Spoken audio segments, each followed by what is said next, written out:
Hello everyone, and in this video I'll be showing you 5 Unity tips that will help you on your game dev journey. Tip number 1. Colored logs. If you are using debug.log too often in your project and they get so many that you are probably lost picking the one you want, very simple.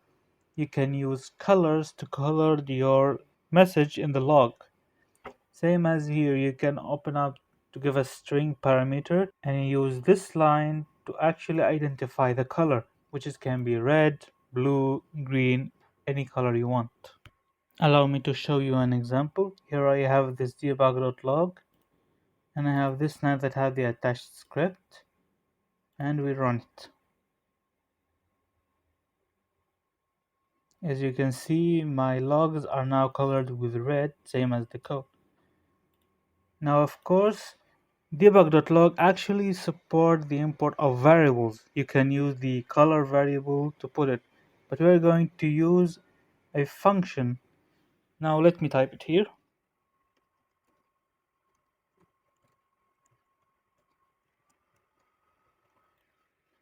Now here's what's gonna happen. I have the test color variable here, and the color utility to HTML string RGB actually converts the color to its hexadecimal format.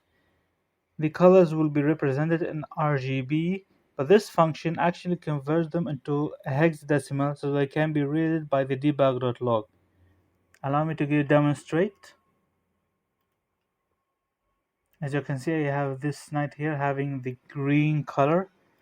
Now when I run it, it should debug.log as a green. And yep, here it is, it worked. Now I can actually separate this knight into 3.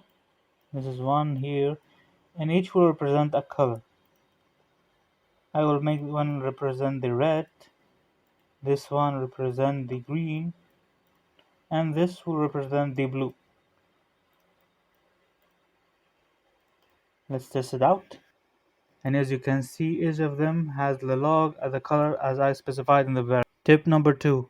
The animation tab and actually record basically everything. It doesn't only record your model movement for animation, but it can also record the change of variables in a certain components in your script.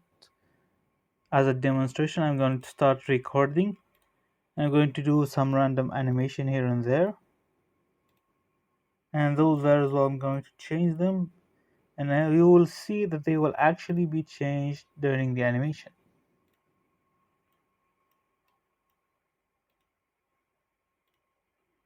Tip number 3. Unity actually support mathematics in some variable fields. You can do mathematics in the variable field as the example here. I have 1. I'm going to multiply it by 3 and divide it by 2. As you can see, the result will be converted to the field automatically. Unity actually support mathematics in the variable fields. Tip number 4. Drawing gizmos. If you have a unit that's basically an archer or a range unit and you want to know what range that unit can reach with a given range integer or a float without taking a guess, you can use the undrawGizmo function to actually know how much your unit can have a range. For example, I am going to draw a gizmo using the color red, and I'm going to draw a sphere using the range variable that is actually declared up here, and I'm going to show you how it's going to work.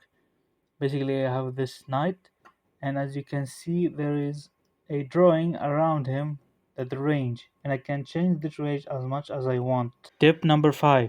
You can actually use the one step frame button to track each frame at its own.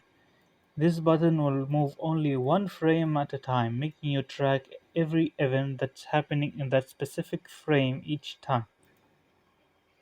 Alright, I hope you enjoyed this video and would like to see you next time.